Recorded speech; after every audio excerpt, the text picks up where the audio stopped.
Para muchos cristianos y teólogos, el arrebatamiento es un asunto misterioso y poco mencionado en la Biblia. Lo poco que se menciona deja margen para interpretaciones distintas, además de la posible falla en las traducciones que permiten variaciones significativas en el entendimiento. Esta doctrina, popular entre ciertos grupos cristianos, sugiere que los creyentes en Cristo serán llevados de la tierra para encontrar a Jesús en los cielos antes de un período de tribulación. Sin embargo, la falta de una base bíblica explícita y la diversidad de interpretaciones entre diferentes tradiciones cristianas hacen del arrebatamiento un tema controversial y ampliamente debatido. La interpretación del arrebatamiento depende en gran parte de la escritura utilizada en los pasajes bíblicos apocalípticos. Diferentes corrientes teológicas ofrecen visiones variadas sobre el momento y la naturaleza de este evento, con algunas defendiendo que ocurrirá antes de la tribulación, otras durante y otras después de la tribulación. Estas divergencias reflejan las complejidades de la interpretación de los textos sagrados y la forma en que cada tradición cristiana entiende la escatología, o estudio de los fines de los tiempos. Además de las divergencias interpretativas, la traducción de los textos originales de la Biblia, escritos en hebreo, arameo y griego, es un factor crucial que influye en la comprensión del arrebatamiento. Términos como harpazo en el griego, traducido como arrebatamiento, y parousia, traducido como venida, tienen matices específicos que pueden ser difíciles de captar plenamente en otros idiomas. Esta complejidad lingüística puede llevar a variaciones significativas en las doctrinas y creencias relacionadas con el arrebatamiento entre diferentes comunidades cristianas. Historia y tradición también juegan un papel vital en la formación de las creencias sobre el arrebatamiento. La doctrina del arrebatamiento, tal como es ampliamente conocida hoy, especialmente en el contexto del dispensacionalismo, es una adición relativamente reciente al pensamiento cristiano. Tradiciones cristianas más antiguas, como la Iglesia Católica y la Ortodoxa, no enfatizan el arrebatamiento como un evento separado, sino como parte integrante de la segunda venida de Cristo. Para otros, el arrebatamiento no tiene suficiente base teológica para convertirse en una certeza. Entre estos pensamientos, ¿cuál estaría correcto? ¿Será que el arrebatamiento puede ser una falla de interpretación?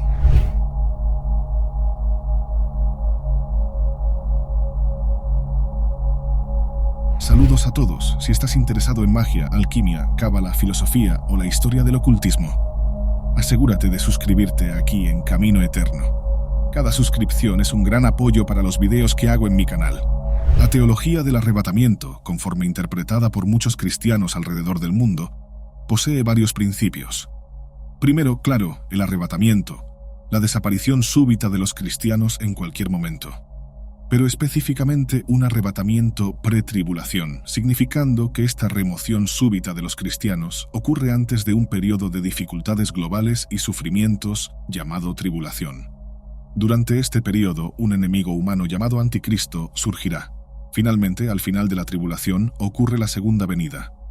Jesús Cristo retornará, resucitará a todos los creyentes y juzgará a los pecadores, derrotará al Anticristo, aprisionará al diablo y establecerá un reino terrenal que durará 1000 años, el llamado reino milenario. Después de los 1000 años, habrá una confrontación final con Satanás antes de ser derrotado y lanzado en el lago de fuego para siempre. Los estudiosos llaman a esta teología premilenialismo dispensacionalista, siendo probablemente la forma más común de teología del arrebatamiento entre los evangélicos estadounidenses. Pero existen otras versiones que no discutiremos. Premilenialismo se refiere a la creencia de que Jesús efectivamente retornará 2 veces, una antes de su reino milenario, en el arrebatamiento, y otra después de la tribulación para establecer su reino. Y dispensacionalismo se refiere a la idea de que la relación de Dios con la humanidad ha pasado por fases distintas o dispensaciones a lo largo de la historia, cada una siendo una fase única en la que Dios se relaciona con la humanidad de una manera específica. Para muchos dispensacionalistas, la historia está dividida en 7 dispensaciones, y estamos viviendo en la penúltima, al borde del fin del mundo. Aunque prácticamente todos los cristianos creen en la segunda venida de Cristo, la mayoría no adhiere a la visión específica de los últimos tiempos que incluye el arrebatamiento. La creencia en el arrebatamiento no es promovida entre católicos, en las diferentes ramas de la ortodoxia cristiana o en la mayoría de los protestantes. Sin embargo, es popular entre evangélicos de varias partes del mundo, especialmente en los países con comunidades evangélicas significativas donde esta visión escatológica tiene alta visibilidad tanto cultural como políticamente. Así, el apoyo a la teología del arrebatamiento y la enorme popularidad de la ficción profética, como la serie Dejados atrás, dan la impresión de que esta visión de los últimos tiempos es más ampliamente aceptada de lo que realmente es. Pero ha sido enormemente influyente. Un historiador describe el dispensacionalismo como quizás el movimiento teológico popular más resiliente de la historia estadounidense. Creencias dispensacionalistas, como el arrebatamiento, hasta han influenciado la política exterior de los Estados Unidos, como el ex secretario de Estado Mike Pompeo, un evangélico dispensacionalista que habló abiertamente sobre su creencia en el arrebatamiento. Entonces, ¿de dónde vino esta idea de un arrebatamiento pretribulación? Los defensores de la teología del arrebatamiento miran especialmente a un pasaje bíblico escrito por el apóstol Pablo, que argumentan se refiere a un evento similar al arrebatamiento. Primera de Tesalonicenses capítulo 4, versículo 16. Vale la pena citar todo el pasaje que dice: Porque el Señor mismo descenderá del cielo con gran clamor, con la voz del arcángel y con la trompeta de Dios. Y los muertos en Cristo resucitarán primero.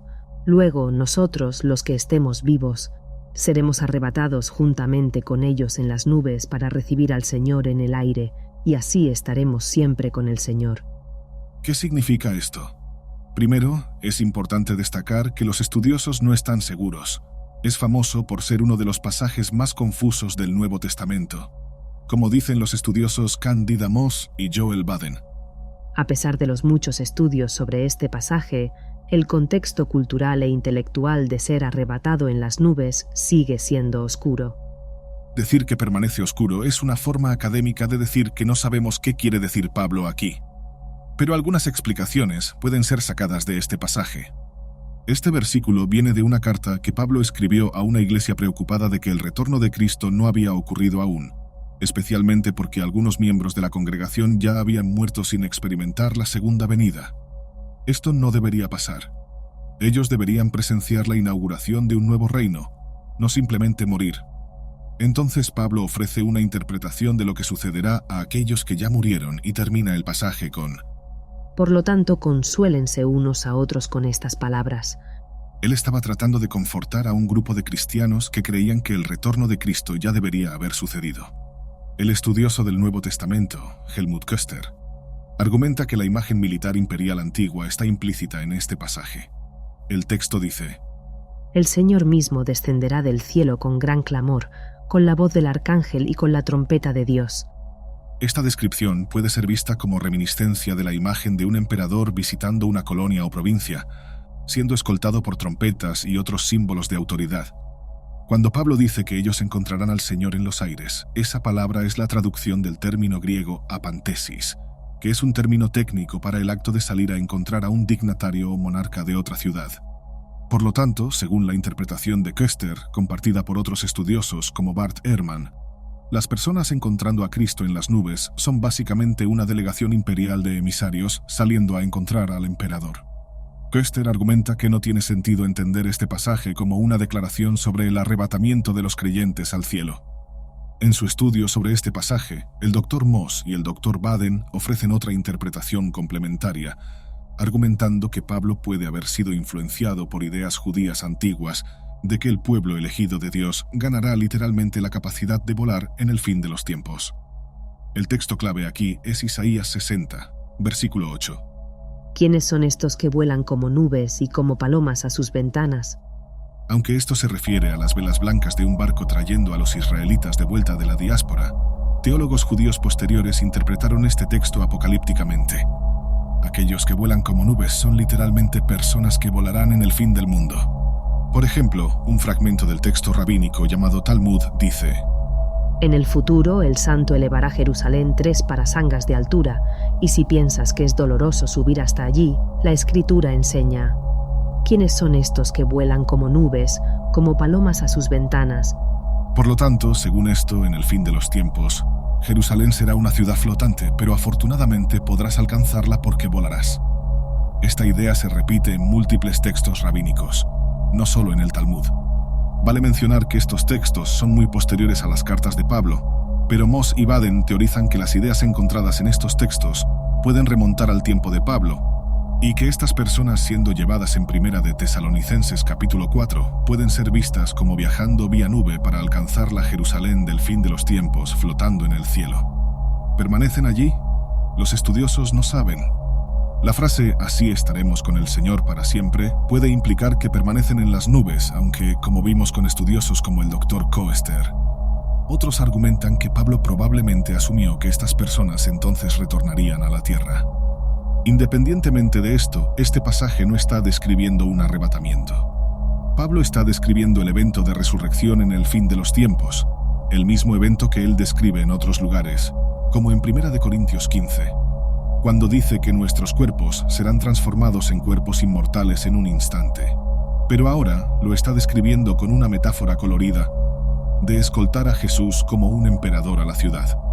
La noción de ser arrebatado como en las películas Dejados atrás habría sido impensable para Pablo. Cuando alguien habla sobre el arrebatamiento de la iglesia, tal vez no se dé cuenta, pero está refiriéndose a la declaración de Pablo, que nos dice que los creyentes en Cristo que estén vivos en un momento determinado en el futuro serán arrebatados juntamente en las nubes para encontrar al Señor en el aire. La palabra griega que Pablo usó para ser arrebatado es arpo, que significa tomar, arrebatar u obtener por robo. Esta palabra fue traducida en tiempos antiguos al latín vulgata como rimer, derivada de rapur, de donde proviene la palabra arrebatamiento. Así que, cuando alguien habla sobre el arrebatamiento, realmente está hablando sobre 1 de Tesalonicenses, capítulo 4, versículo 16. Ese es el principal versículo de todo este análisis. Interesado en saber más, revisa el comentario fijado y explora una experiencia transformadora que expandirá tu espiritualidad y conocimiento. Algunos teólogos que creen en la teología del arrebatamiento interpretan ciertos pasajes bíblicos como Mateo 24, donde se dice: Entonces 2 estarán en el campo, uno será llevado y el otro será dejado. 2 mujeres estarán moliendo en el molino, una será llevada y la otra será dejada. Velad pues, porque no sabéis en qué día viene vuestro Señor. Estos versículos inspiraron la idea de una desaparición súbita, retratada en películas sobre el arrebatamiento. Sin embargo, no está claro quién es llevado y quién es dejado atrás. ¿Serían los creyentes o los incrédulos? El texto no deja esto claro. En Lucas 17 hay un pasaje paralelo que dice: En aquel día, quien esté en el techo de su casa con sus bienes dentro, no descienda para recogerlos. De la misma manera, quien esté en el campo, no vuelva atrás para recoger algo. Recuerden a la mujer de Lot. Esa referencia es sobre la esposa de Lot, que al mirar atrás mientras huía de la ciudad en llamas de Sodoma, se transformó en una estatua de sal. Los defensores del arrebatamiento creen que estos pasajes, combinados con 1 de Tesalonicenses, indican que quien es llevado es afortunado y escapa de la calamidad. Sin embargo, estos textos hablan de sobrevivir a una calamidad.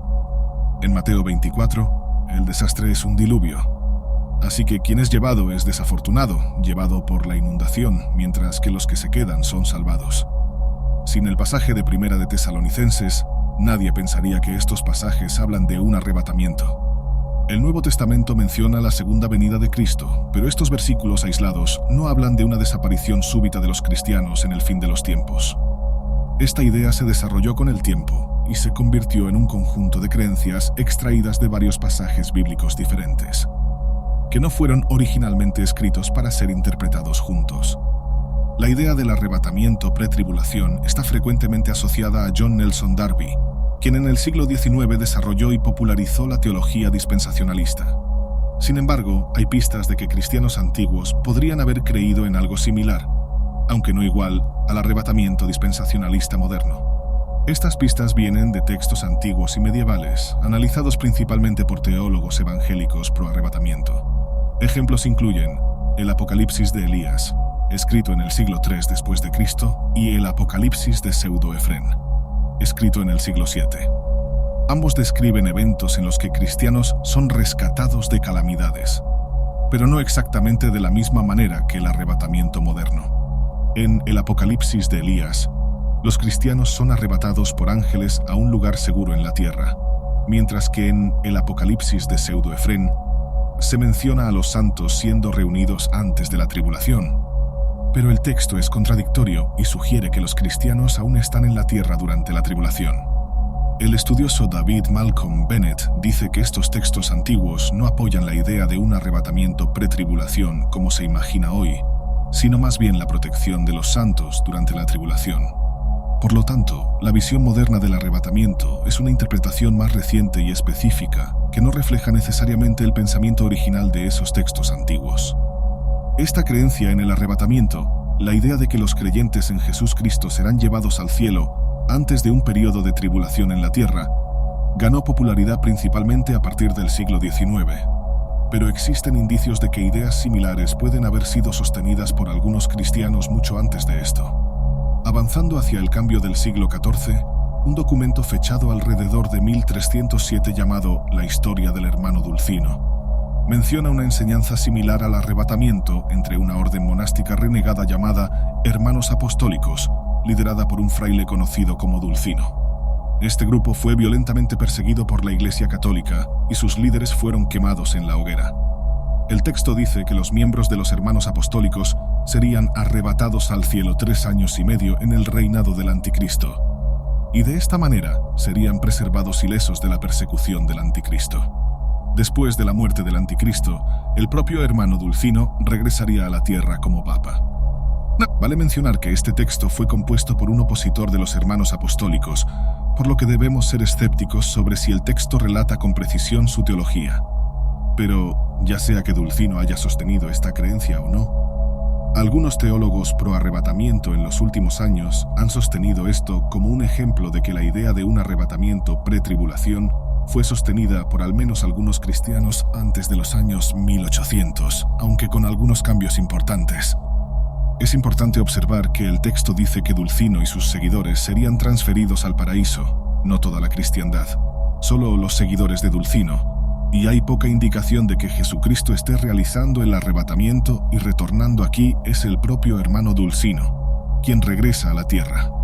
Juzgando por textos como el Apocalipsis de Pseudo-Efrén, la idea de que Dios rescatará a algunos o todos los cristianos y los salvará de la tribulación puede haber sido sostenida por algunos cristianos, pero estos textos no reflejan lo que vemos en la teología moderna del arrebatamiento.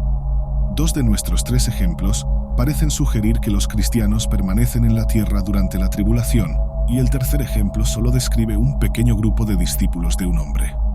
Entonces, ¿cómo llegamos al estilo dejados atrás del arrebatamiento? La remoción súbita y completa de los cristianos de la tierra. Para eso, necesitamos volver a este hombre, el inglés John Nelson Darby, conocido como el padre del dispensacionalismo. Darby fue un predicador influyente, teólogo y traductor de la Biblia, que se destacó en la década de 1830. Originalmente un sacerdote anglicano en Irlanda, eventualmente se desilusionó con la Iglesia y renunció a su cargo en la década de 1820. En los años 1820 y 1830, se asoció con un movimiento cristiano llamado Hermanos de Plymouth, nombrado por el hecho de que una de sus mayores congregaciones estaba basada en la ciudad portuaria de Plymouth, en el suroeste de Inglaterra.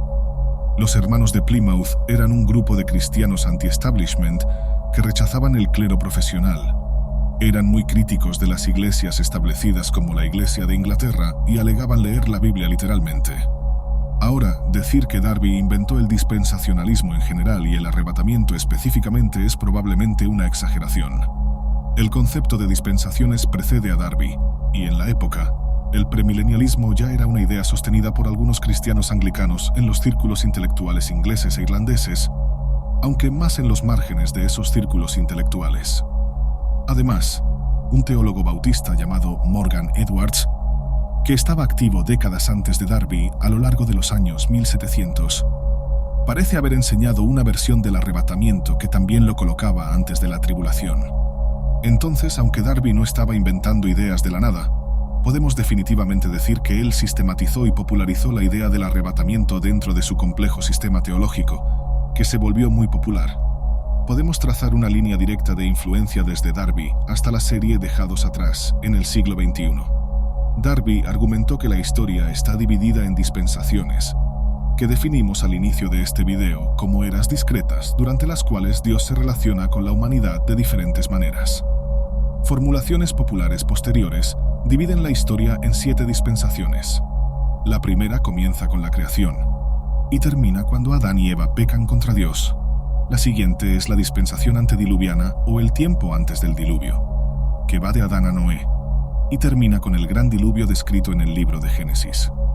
La penúltima es la era de la Iglesia y la final es el reino milenario.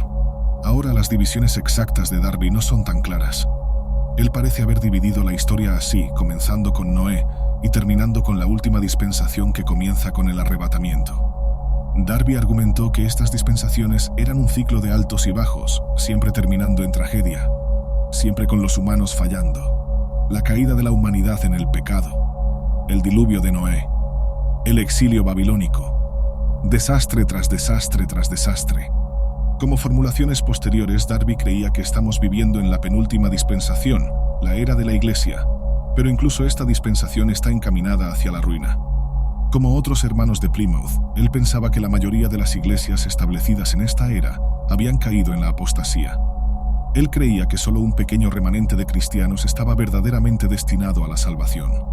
Darby enseñó que la dispensación de la Iglesia terminaría con el arrebatamiento, un retorno en 2 etapas de Jesús. Primero, Jesús aparecería en las nubes y los cristianos subirían hasta él, como se describe en Primera de Tesalonicenses, capítulo 4. Después, 7 años de tribulación. Luego, Jesús retornaría físicamente a la tierra después de la tribulación, estableciendo su reinado de 1000 años y comenzando la última dispensación. Como dijimos, estas ideas no eran 100% nuevas. El historiador Daniel Hummel, quien escribió la historia más reciente y abarcadora del dispensacionalismo, dice que Darby no estaba haciendo contribuciones enteramente nuevas en ninguno de estos puntos, sino que estaba moldeando un nuevo tipo de identidad cristiana que combinaba una condena de las iglesias establecidas, una escatología premilenialista y un dualismo entre cielo y tierra. Entonces, ¿cómo se hizo tan popular la teología de Darby? Bueno, los hermanos de Plymouth se expandieron al extranjero. A lo largo de la década de 1800, predicadores de los hermanos de Plymouth comenzaron a llevar sus ideas a América del Norte, donde encontraron a muchas personas ya obsesionadas con la predicción de cuándo ocurriría la segunda venida de Jesús. William Miller, cuyos seguidores más tarde formaron la denominación adventista del séptimo día, enseñó que la segunda venida de Cristo ocurriría en 1843 o 1844. Cuando esa predicción falló, otros intervinieron con sus propias predicciones. Así que los hermanos de Plymouth encontraron un público muy receptivo en los Estados Unidos. El propio Darby también viajó a América del Norte, visitando 7 veces entre 1862 y 1877. Pasó la mayor parte del tiempo en el medio oeste americano y en Nueva Inglaterra, entre varias grandes ciudades, y los evangélicos urbanos comenzaron a adoptar sus ideas. Más importante, un hombre llamado Dwight L. Moody. Moody fue un predicador de avivamiento basado en Chicago en esa época. Aunque tenía algunas divergencias con Darby, comenzó a enseñar ideas premilenialistas en sus sermones, difundiendo ampliamente la idea de que un arrebatamiento pre-tribulación estaba por ocurrir en cualquier momento. Moody pensaba que estaba viviendo en los últimos días. Él escribió: Veo este mundo como un barco naufragado.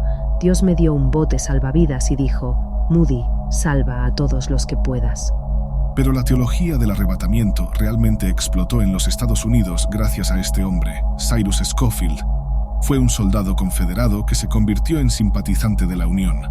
Se volvió político y abogado, y se convirtió al cristianismo evangélico a finales de los años 1880, lanzando una segunda carrera como teólogo y predicador. Formó parte del movimiento de Dwight L. Moody y comenzó a predicar dentro de la red local de Moody, donde adoptó las ideas dispensacionalistas. Publicó la Biblia de referencia Scofield en 1909, una versión de la Biblia King James con comentarios explicando el texto desde una perspectiva dispensacional premilenialista. Por ejemplo, al inicio del libro de Génesis, la Biblia de Scofield tiene un subtítulo sobre el capítulo 1, versículo 28, llamándolo la primera dispensación. Debajo del texto, en las notas al pie, proporciona una definición útil de lo que es esto. Y en una nota bajo el importante pasaje de Primera de Tesalonicenses, capítulo 4, versículo 16, la Biblia de Scofield asume la narrativa de la resurrección en 2 etapas como cierta, diciendo explícitamente que el pasaje describe la primera resurrección. Usando notas al pie y subtítulos, la Biblia de referencia Scofield básicamente construye una estructura dispensacional premilenialista alrededor de toda la Biblia, y como una Biblia de estudio, se presenta como una autoridad académica, usando lenguaje académico para descartar interpretaciones competidoras, especialmente rechazando la crítica bíblica y la evolución darwiniana, lo que la convirtió en una Biblia muy popular dentro de los círculos fundamentalistas. Y era muy popular. Vendió 1 millón de copias en una década y excedió los 2 millones de copias hasta el final de la Segunda Guerra Mundial. La Biblia de Scofield, así, difundió las ideas dispensacionalistas como el arrebatamiento a millones de cristianos evangélicos conservadores, efectivamente solidificando el dispensacionalismo como parte de la cultura evangélica estadounidense durante el resto del siglo XX. Por lo tanto, a mediados del siglo XX, el arrebatamiento y otras creencias dispensacionalistas se convirtieron en un elemento básico del pensamiento sobre los últimos tiempos entre los cristianos evangélicos conservadores estadounidenses, y alcanzaron nuevos niveles de popularidad durante la Guerra Fría, cuando muchos comenzaron a buscar una explicación religiosa para eventos actuales como el ascenso de la Unión Soviética y el establecimiento del moderno Estado de Israel. Una nueva generación de autores evangélicos comenzó a interpretar la geopolítica a través de la lente del pensamiento dispensacionalista, más notablemente Hal Lindsey. Estoy hablando con ustedes hoy del último campo de batalla en la Tierra. Hal Lindsey fue un autor que provocó una industria de interpretación de eventos actuales como cumplimiento de profecías bíblicas. Mucha gente piensa que porque este hombre es llamado el Anticristo, parecerá malo, pero Satanás no es tonto. Un graduado del Seminario Teológico de Dallas, él publicó un libro en 1970 llamado The Late Great Planet Earth. Era básicamente una explicación del dispensacionalismo premilenialista, empaquetado para un público popular, mezclando profecía, espiritualidad y geopolítica. Y fue un mega bestseller. Se convirtió en el libro de no ficción más vendido de los años 1970, con 10 millones de copias vendidas en la década de 70 y 28 millones vendidas hasta el año 2000. El historiador Daniel Hummel dice que el libro entró en el torrente sanguíneo de la cultura estadounidense, haciendo de la palabra arrebatamiento un término familiar. El libro también inició décadas de personas monetizando la teología dispensacionalista y las predicciones del arrebatamiento en libros, programas de radio, películas y más tarde en las redes sociales. Notablemente, uno de esos autores fue Tim LaHaye, el ministro bautista que coescribió la serie Dejados Atrás en los años 90. Pero él comenzó en los años 70, poco después de que Lindsey publicara su libro, aunque el primer libro de LaHaye no fue tan popular como la serie Dejados Atrás, que vendió 80 millones de copias. Tal vez ninguna otra obra sea más responsable de la creencia en el arrebatamiento. En otras palabras, la idea se difundió no por teólogos, sino por los medios de comunicación populares. Y aquí vemos un fenómeno interesante en el siglo XXI. La tensión entre la intelectualidad evangélica y la creencia evangélica popular. El Dr. Hummel argumenta que estamos presenciando un colapso en la teología dispensacionalista aquí en los años 2020. A principios de los años 2000, el evangelicalismo conservador estadounidense se inclinó hacia lo que algunos llamaron el nuevo calvinismo, liderado por figuras como el teólogo bautista John Piper. Piper rechazó explícitamente el concepto de un arrebatamiento pretribulación, al igual que N.T. Wright, un teólogo y erudito anglicano que se volvió muy popular entre ciertos segmentos del evangelicalismo estadounidense. Wright atacó explícitamente la teología del arrebatamiento en su libro de 2008, Surprised by Hope. Universidades evangélicas fundadas por dispensacionalistas, como el Biola College y el Gordon College, también abandonaron la teología, así como algunas denominaciones evangélicas. En 2019, la Iglesia Evangélica Libre de América eliminó la teología premilenista de su declaración de fe. Por lo tanto, aunque la teología del arrebatamiento sigue siendo muy popular hoy en día, se inspira principalmente en escritos pop dispensacionalistas como la serie Dejados Atrás. Algunos historiadores incluso la llaman una forma de evangelicalismo folclórico, ya que la base teológica que sostiene la creencia ha disminuido a medida que teólogos e instituciones evangélicas se han alejado de ella. Como existen muchas visiones diferentes sobre cuándo o si este arrebatamiento ocurrirá, es importante examinar lo que Pablo realmente dijo al respecto antes de sacar conclusiones definitivas. ¿El arrebatamiento ocurrirá antes de la tribulación, después de la tribulación, en medio de la tribulación o en medio de la última mitad de la tribulación? Bueno, en Primera de Tesalonicenses, Pablo no solo enseña que habrá un arrebatamiento, sino que también nos da varias informaciones cruciales sobre lo que quiere decir, quién estará involucrado e incluso un poco sobre cuándo ocurrirá.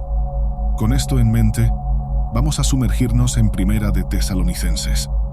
Como el versículo en cuestión está en el capítulo 4 del libro, debemos comenzar considerando los primeros 3 capítulos y reconociendo el contexto en que nuestro versículo fue escrito. Este libro es una carta escrita por Pablo a una iglesia que él fundó en la ciudad de Tesalónica, que se encuentra en la Turquía moderna.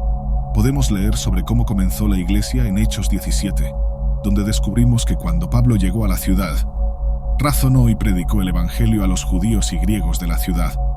Y algunos de los judíos y una gran multitud de griegos importantes creyeron y se convirtieron en cristianos.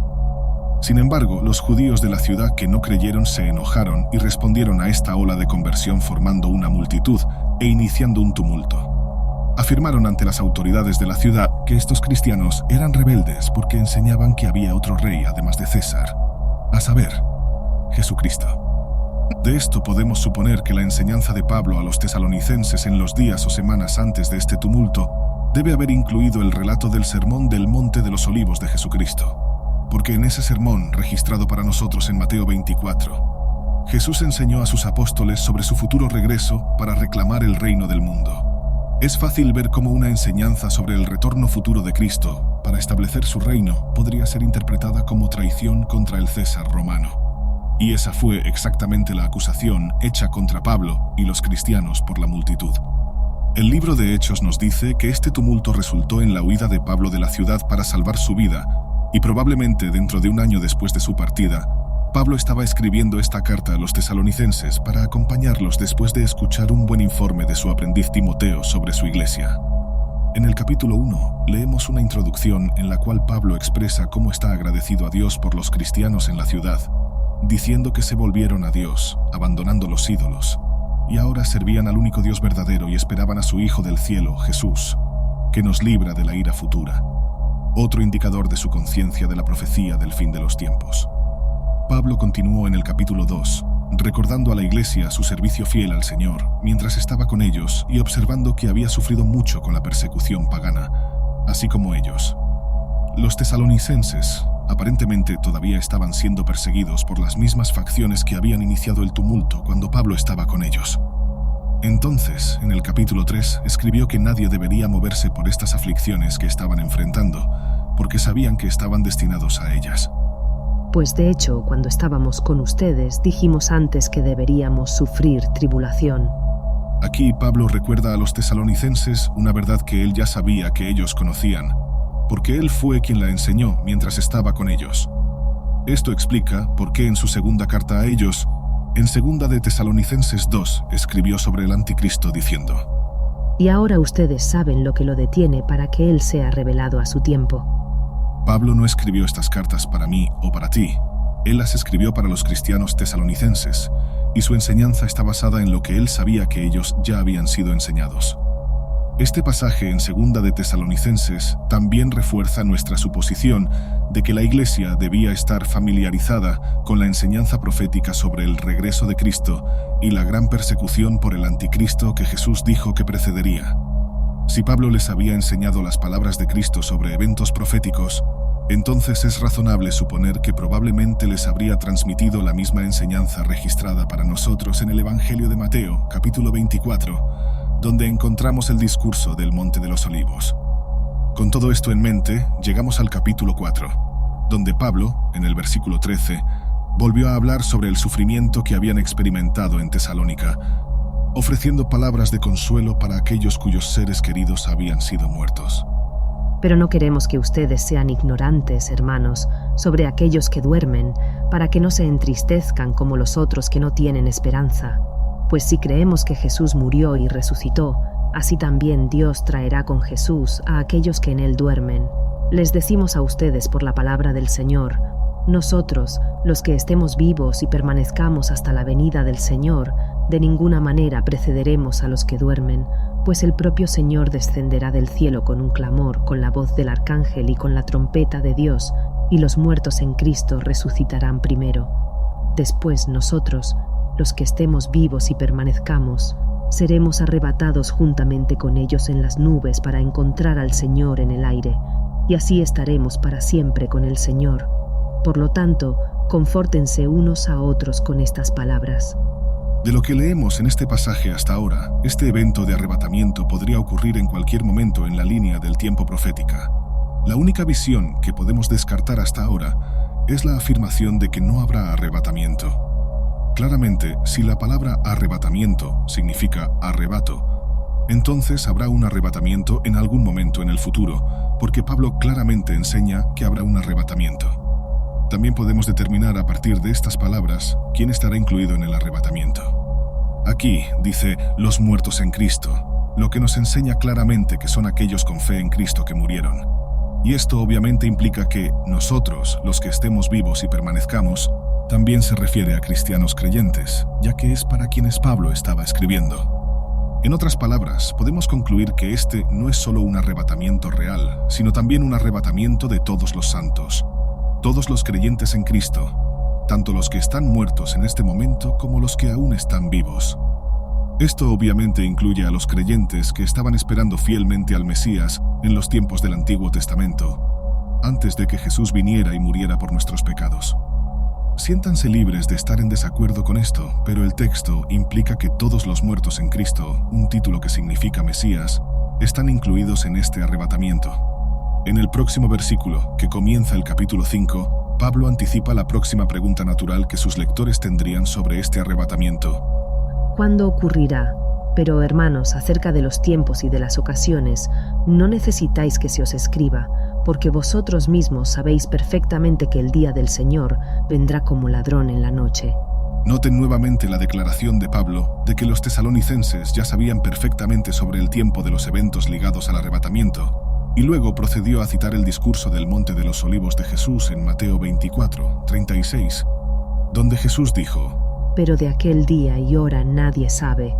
Pablo lo citó en Primera de Tesalonicenses diciendo: Pero, hermanos, acerca de los tiempos y de las ocasiones no necesitáis que se os escriba. En Mateo 24, 43, Jesús comparó su venida al ladrón que viene repentinamente cuando menos se espera, y Pablo escribió: Porque vosotros mismos sabéis perfectamente que el día del Señor vendrá como ladrón en la noche. En Mateo 24, 38, Jesús dijo que su venida será en un momento en que las personas del mundo no estarán listas. De hecho, serán como las personas en los días de Noé, comiendo y bebiendo, casándose y dándose en matrimonio. En Primera de Tesalonicenses 5, Pablo dijo: Cuando digan paz y seguridad, entonces les sobrevendrá destrucción repentina. Además, en el discurso del Monte de los Olivos, Jesús usó la imagen de los dolores de parto de una mujer embarazada como una descripción de los eventos que llevarán al fin de los tiempos, diciendo: Todas estas cosas son el principio de dolores.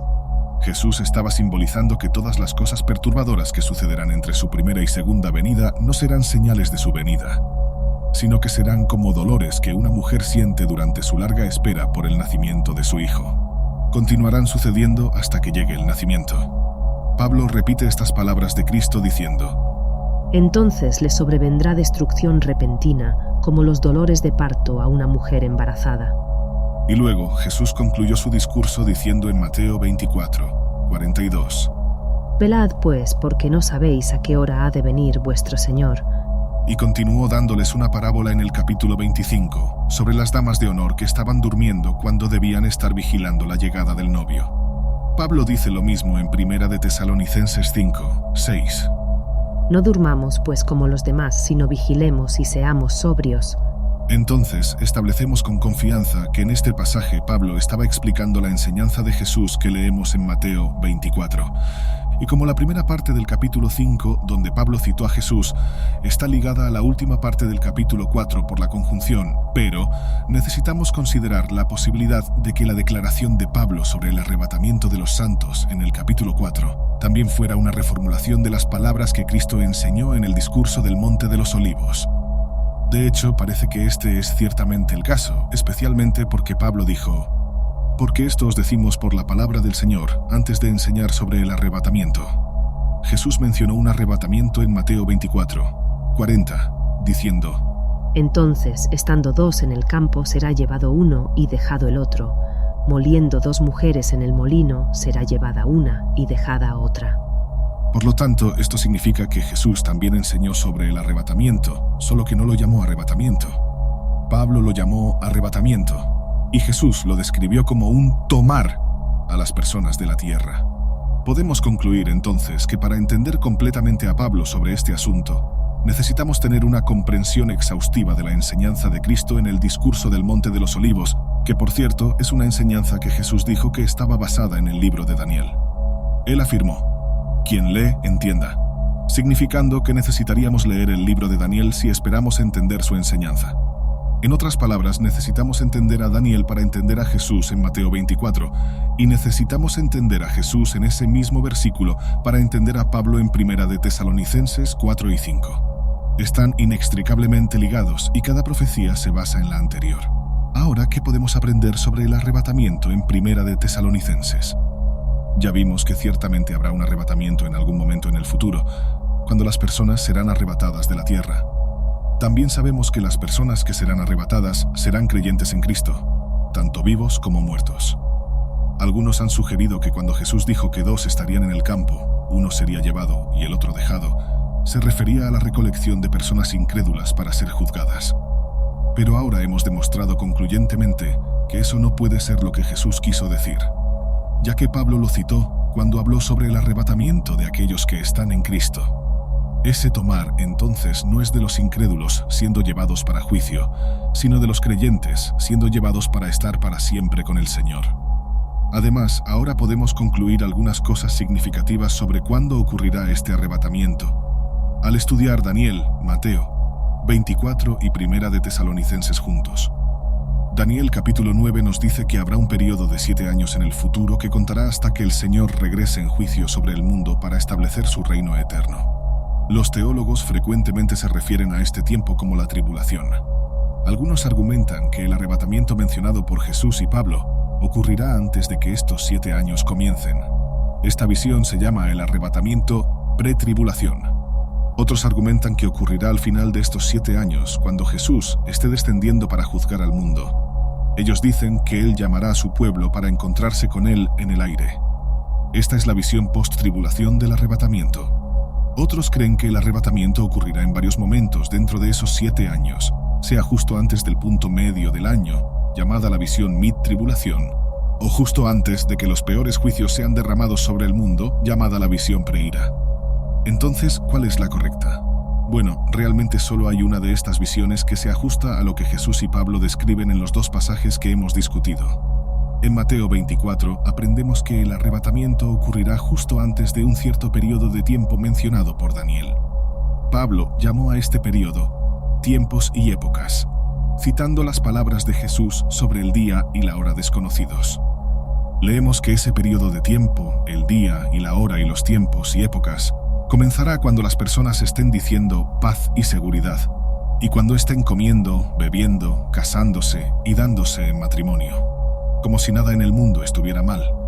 Entonces, de acuerdo con Jesús y Pablo, las personas serán súbitamente arrebatadas de la tierra justo antes de un periodo de destrucción que vendrá sobre el resto del mundo, inmediatamente después de la afirmación de Pablo de que nosotros, los que estemos vivos y permanezcamos, seremos arrebatados juntamente con ellos en las nubes para encontrar al Señor en el aire. Él escribió que el momento de esto es cuando digan paz y seguridad, entonces les sobrevendrá destrucción repentina y no escaparán. Pero ustedes, hermanos, no están en tinieblas. Y en el versículo 9, porque Dios no nos destinó para la ira, sino para alcanzar salvación por medio de nuestro Señor Jesucristo. Pablo deja claro que antes del arrebatamiento hay paz y seguridad, y después de él hay destrucción repentina sobre el resto del mundo. En Mateo 24, Jesús lo dijo de la siguiente manera: como fue en los días antes del diluvio, comían y bebían, se casaban y se daban en matrimonio, hasta el día en que Noé entró en el arca, y no se dieron cuenta hasta que vino el diluvio y se los llevó a todos. Así será también la venida del Hijo del Hombre. Entonces, estando dos en el campo, será llevado uno y dejado el otro. Esta enseñanza es evidentemente muy clara. Los creyentes serán sacados de la tierra directamente antes del comienzo de un periodo de destrucción en la tierra que será precedido por un sentimiento de paz y seguridad en la tierra. Ahora, de acuerdo con Daniel, Jesús y Pablo, además de Juan en el libro de Apocalipsis, sabemos que los últimos 7 años que las personas llaman la tribulación estarán llenos de todo tipo de grandes calamidades y desastres. No parece haber ningún momento dentro de esos 7 años en que alguien dirá paz y seguridad. Todos estarán en tumulto, especialmente al inicio y al final de ese periodo de tiempo, cuando el mundo entero estará en guerra. Esto definitivamente descarta la visión post-tribulación del arrebatamiento y hace muy difícil reconciliar cualquiera de las otras visiones, excepto una: la visión del arrebatamiento pre-tribulación. La visión pre-tribulación argumenta que el arrebatamiento ocurrirá antes del periodo de 7 años mencionado por Daniel, lo cual es consistente con lo que Jesús nos dijo. Antes de ese tiempo, según los pretribulacionistas, habrá de hecho paz y seguridad en la tierra, lo cual encaja con la enseñanza de Jesús y Pablo. Y la visión pretribulación proporciona años de tiempo entre el arrebatamiento de los santos y el punto medio en la tribulación. Ahora, en el punto medio, habrá una gran abominación de la desolación, y Jesús dijo a los santos en ese tiempo que corrieran a las montañas. Si el arrebatamiento fuera a mitad de la tribulación, justo antes de esta abominación de la desolación, entonces no habría santos restantes para correr a las montañas. Pero si es pretribulación, habría 3 años y medio de tiempo para que otros en la tierra se arrepintieran y se convirtieran en santos, y ellos serían aquellos que huirían al desierto cuando vieran la abominación de la desolación. Mientras tanto, el Apocalipsis, también conocido como el libro de la Revelación, es el último libro del Nuevo Testamento y ha sido fuente de fascinación y especulación desde su composición. Escrito por Juan, el Apocalipsis describe una serie de visiones reveladas a él, que detallan eventos cataclísmicos, la lucha final entre el bien y el mal, y el triunfo final de Dios. En este contexto, una cuestión frecuentemente planteada es la del arrebatamiento. Si, cuándo y cómo ocurrirá. El Apocalipsis fue escrito durante un periodo de intensa persecución a los cristianos, posiblemente durante el reinado del emperador Domiciano. Las visiones de Juan estaban destinadas a consolar y animar a los cristianos perseguidos, asegurándoles que Dios estaba en control y que, al final, la justicia divina prevalecería. El libro comienza con cartas a 7 iglesias en Asia Menor, cada una conteniendo palabras de elogio, crítica y advertencia. Luego, Juan es arrebatado en espíritu al cielo, donde presencia una serie de visiones apocalípticas, incluyendo la apertura de 7 sellos, el toque de 7 trompetas y el derramamiento de 7 copas de ira divina. Estas visiones retratan desastres naturales, guerras y plagas, culminando en la batalla final entre las fuerzas del bien y del mal en Armagedón. La doctrina del arrebatamiento no se describe explícitamente en el Apocalipsis, pero a menudo se asocia con otros pasajes bíblicos, con todos los citados anteriormente. Existen varias interpretaciones sobre el arrebatamiento y su lugar en la cronología de los eventos apocalípticos. Una visión es la del pretribulacionismo, que sostiene que el arrebatamiento ocurrirá antes del inicio de la gran tribulación, un periodo de 7 años de sufrimiento y juicio descrito en el Apocalipsis. Los pretribulacionistas creen que los creyentes serán librados de los horrores de la tribulación, siendo arrebatados al cielo antes de que comience. Esta visión encuentra apoyo en pasajes como Apocalipsis 3:10, donde Jesús promete a la iglesia de Filadelfia: Como has guardado la palabra de mi perseverancia, yo también te guardaré de la hora de la prueba que ha de venir sobre todo el mundo, para probar a los que habitan sobre la tierra. Otra visión es la del mid-tribulacionismo, que postula que el arrebatamiento ocurrirá en medio de la tribulación, después de los primeros 3 años y medio de juicio, pero antes del derramamiento de la ira final de Dios. Los defensores de esta posición señalan pasajes como Daniel 9:27 y la división de la tribulación en 2 mitades, sugiriendo que el arrebatamiento sucederá en la transición entre estos 2 periodos. Otra interpretación es la del post-tribulacionismo, que afirma que el arrebatamiento ocurrirá al final de la tribulación, inmediatamente antes del retorno de Cristo para establecer su reino milenario.